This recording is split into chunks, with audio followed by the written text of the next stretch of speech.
നമസ്കാരം. മലയാളി വാർത്തയിലേക്ക് സ്വാഗതം. ഇവരെന്തിനാണ് മരണത്തെ സ്വയം പുൽകാൻ ഇത്രമാത്രം വെമ്പൽ കൊള്ളുന്നത്? ഏതെങ്കിലും ബന്ധുവിനോടോ സുഹൃത്തുവിനോടോ പങ്കുവച്ചാൽ പോലും പരിഹാരമുണ്ടാക്കാൻ സാധിക്കുന്ന നിസ്സാര കാര്യങ്ങളുടെ പേരിൽ സ്വന്തം ജീവിതത്തിന് പൂർണ്ണ വിരാമമിടാൻ ഇവരെന്തിനെ തിടുക്കം കൂട്ടുന്നു? യുഎയിലെ മലയാളി സമൂഹത്തിനിടയിൽ വർദ്ധിക്കുന്ന ആത്മഹത്യാ പ്രവണതയിൽ ഞെട്ടി പലരും ചോദിക്കുന്ന ഉത്തരം കിട്ടാത്ത ചോദ്യമാണിത്. കുടുംബാംഗങ്ങൾക്ക് പോലും കൃത്യമായി അറിയാത്ത കാരണങ്ങളാൽ ജീവിതം സ്വയം അവസാനിപ്പിക്കുന്നവരിൽ യുവാക്കളാണ് ഏറ്റവും കൂടുതൽ. കോവിഡ്-19 കാലത്ത് ഒന്നിലേറെ പ്രവാസി മലയാളി ബിസിനസ്സുകാർ ജീവൻ ഒടുക്കിയപ്പോൾ ഇപ്പോഴിതാ വിവാഹിതരായ യുവാക്കൾ കുടുംബ പ്രശ്നത്തിന്റെ പേരിൽ ആത്മഹത്യ ചെയ്യുന്ന പ്രവണത കണ്ടുവരുന്നു. 2 ആഴ്ചയ്ക്കുള്ളിൽ യുഎയിൽ 2 മലയാളി യുവതികളാണ് സ്വയം മരണം വരിച്ചത്. ഇതോടെ ഈ ചോദ്യം വീണ്ടും പ്രസക്തമാകുന്നു. ഷാർജയിൽ മലയാളി യുവതിയെ ദുരൂഹ സാഹചര്യത്തിൽ മരിച്ച നിലയിൽ കണ്ടെത്തിയ സംഭവത്തിൽ ഭർത്താവ് സതീഷ് ശങ്കറിനെതിരെ ആരോപണങ്ങൾ നിരവധി ഉയരുകയാണ്. മദ്യപാനിയും കടുത്ത സംശയരോഗിയുമാണ് സതീഷ് എന്നാണ് നാട്ടുകാരും ബന്ധുക്കളും ആരോപിക്കുന്നത്. നാട്ടിലായാലും ഗൾഫിലായാലും ഇയാൾ മദ്യലഹരിയിലായിരുന്നു നടത്തം. നാട്ടിൽ ഗുണ്ടകളുമായും അടക്കം കണക്ഷൻ സതീഷിനുണ്ടായിരുന്നു. പുലർച്ചെ അതുല്യയുടെ വീട്ടുകാരെ തല്ലാൻ ഗുണ്ടകളുമായി എത്തിയ ചരിത്രവുമുണ്ട് ഇയാൾക്ക്. ജോലിസ്ഥലത്തും സതീഷ് മദ്യപിച്ച് നിരന്തരം പ്രശ്നമുണ്ടാക്കാറുണ്ടെന്നും ഒപ്പം ജോലി ചെയ്തയാൾ മാധ്യമങ്ങളോട് പറഞ്ഞു. അതുല്യയോട് മാത്രമല്ല, അതുല്യയുടെ അച്ഛനോടും അമ്മയോടുമുള്ള സതീഷിന്റെ പെരുമാറ്റവും ക്രൂരമായിരുന്നുവെന്നും നാട്ടുകാർ പറയുന്നു. സതീഷിന്റെ വീട്ടുകാരുമായും അകലം പാലിച്ചു. പലപ്പോഴും സതീഷിന്റെ പെരുമാറ്റം മാനസിക പ്രശ്നമുള്ളയാളെ പോലെയായിരുന്നുവെന്നും നാട്ടുകാർ ആരോപിക്കുന്നു. പെൺകുട്ടി പിണങ്ങി വീട്ടിൽ കഴിയുന്ന സമയത്ത് വെളുപ്പാൻ കാലത്ത് 3 മണിക്ക് ഇവിടെ വന്നു.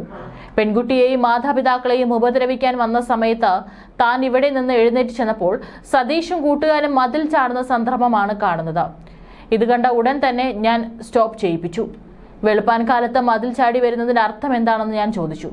നീ ഇവിടുത്തെ മരുമകനാണ്, പക്ഷേ ഇവന്മാരോ എന്നാണ് ഈ ഒരു സംഭവം പുറത്തു വന്നതിന് ശേഷം അയൽവാസി മാധ്യമങ്ങളോട് പറഞ്ഞത്. ഷാർജയിൽ ആദ്യം ജോലി ചെയ്ത കമ്പനിയിലും സതീഷ് പ്രശ്നമുണ്ടാക്കിയിരുന്നു. ഓഫീസിൽ നിന്ന് പലതവണ താക്കീത് ലഭിച്ചതായും ഒപ്പം ജോലി ചെയ്തയാൾ മാധ്യമങ്ങളോട് പറഞ്ഞു. മദ്യപിക്കുന്ന സ്വഭാവമുള്ളയാളാണ്. മദ്യപിച്ച് ക്യാമ്പിലൊക്കെ പ്രശ്നമുണ്ടാക്കിയിട്ടുണ്ട്. ഡ്യൂട്ടിക്ക് കൃത്യമായി എത്താറുണ്ടായിരുന്നില്ല. അത്തരത്തിലുള്ള പ്രശ്നങ്ങൾ ഉണ്ടായിരുന്നെന്നും ഒപ്പം ജോലി ചെയ്തയാൾ പറയുന്നു.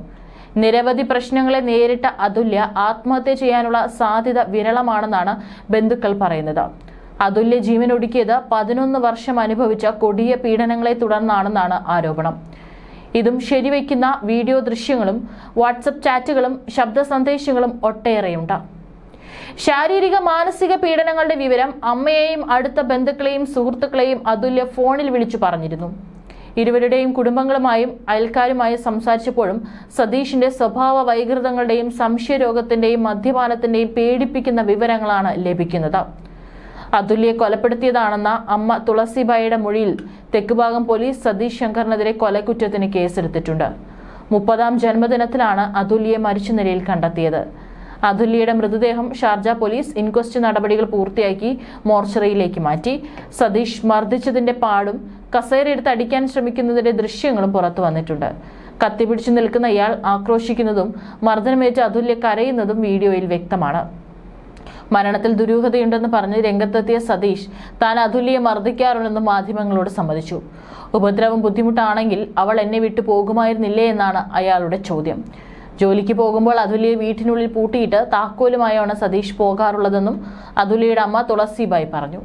വീട് പൂട്ടിപ്പോയാലും തിരികെ എത്തുമ്പോൾ വീടും ഫോണുമെല്ലാം പരിശോധിക്കും. കല്യാണ നിശ്ചയത്തിന് ശേഷമാണ് സ്വഭാവം മനസ്സിലായത്. എപ്പോൾ ഫോൺ വിളിച്ചാലും എടുക്കണമെന്ന് പറഞ്ഞ് അന്നേ നിബന്ധനകൾ വെച്ചിരുന്നു. നിശ്ചയത്തിന് ശേഷം പലവട്ടം വിവാഹം വേണ്ടെന്ന് വെച്ച് മോതിരം ഊരി നൽകിയിരുന്നു. അപ്പോഴൊക്കെ സതീഷിന്റെ അമ്മ വീട്ടിലെത്തി ആത്മഹത്യാ ഭീഷണി മുഴക്കി കരഞ്ഞാണ് കല്യാണം നടത്തിയതെന്നും തുളസിബായി പറഞ്ഞു. ശാസ്താംകോട്ടയിലെ സ്കൂൾ വിദ്യാഭ്യാസ കാലത്ത് ശാന്തനായിരുന്നു സതീഷ് എന്ന് സഹപാഠികൾ പറയുന്നു. പ്രായമായ ശേഷം മദ്യപാനം തുടങ്ങിയത്. ഗൾഫിൽ പോയ ശേഷം മദ്യപിച്ച് ദിവസങ്ങളോളം ജോലിക്ക് ഹാജരാകാതിരുന്ന് പ്രശ്നങ്ങൾ ഉണ്ടാക്കിയിട്ടുണ്ട്. ലേബർ ക്യാമ്പിൽ മദ്യപിച്ച് വലിയ പ്രശ്നമുണ്ടാക്കിയതായി ഗൾഫിലെ മലയാളി വ്യവസായിയുടെ കമ്പനിയിലൊപ്പമുണ്ടായിരുന്ന തെക്കുംഭാഗം സ്വദേശിയും പറഞ്ഞു. മദ്യപിച്ച് ഭ്രാന്തനെ പോലെ അതുല്യെ മർദ്ദിക്കുന്നതിന്റെ ദൃശ്യങ്ങൾ പുറത്തു വന്നിട്ടുണ്ട്. മർദ്ദനശേഷം ശാസ്താംകോട്ടയിലെ കുടുംബ വീട് തന്റെ പേരിൽ എഴുതി വെക്കണമെന്നാവശ്യപ്പെട്ട് സ്ഥിരമായി പ്രശ്നമുണ്ടാക്കി. സ്വന്തം അമ്മയുമായി 4 വർഷമായി സംസാരിച്ചിട്ടില്ലെന്നാണ് അയൽക്കാർ നൽകുന്ന വിവരം. മകൾ ഒരിക്കലും ആത്മഹത്യ ചെയ്യില്ലെന്നും കുഞ്ഞിനു വേണ്ടി അവൾ എല്ലാം സഹിക്കുകയായിരുന്നുവെന്നും അതുല്യയുടെ അച്ഛൻ രാജശേഖരൻ പിള്ള പറഞ്ഞു.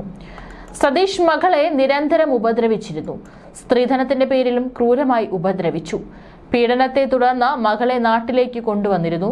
ബന്ധം ഏർപ്പെടുത്താനും തീരുമാനിച്ചിരുന്നു. എന്നാൽ കൗൺസിലിംഗിന് ശേഷം ഒന്നിച്ചു പോകാൻ തീരുമാനിക്കുകയായിരുന്നു.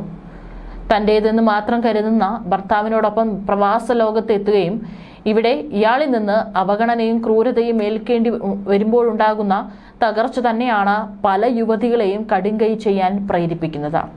ഇവരുടെ മാതാപിതാക്കൾ കൂടെ ഇല്ലാതാകുകയും പ്രശ്നത്തിൽ ഒറ്റപ്പെടുകയും ചെയ്യുമ്പോൾ മനസ്സിന്റെ താളം തെറ്റിപ്പോകുന്ന നിമിഷത്തിൽ ജീവിതം അവസാനിപ്പിക്കാൻ തീരുമാനിക്കുന്നു. ഗൾഫ് രാജ്യങ്ങളിൽ ഈയിടെയായി ആത്മഹത്യകൾ പെരുകുന്നതായും കുടുംബ പ്രശ്നങ്ങളാണ് ഇതിന് പ്രധാന കാരണമെന്നും യുഎയിലെ പ്രമുഖ അഭിഭാഷകയും സാമൂഹിക ആക്ടിവിസ്റ്റുമായ പ്രീത ശ്രീറാം മാധവ് പറയുന്നു.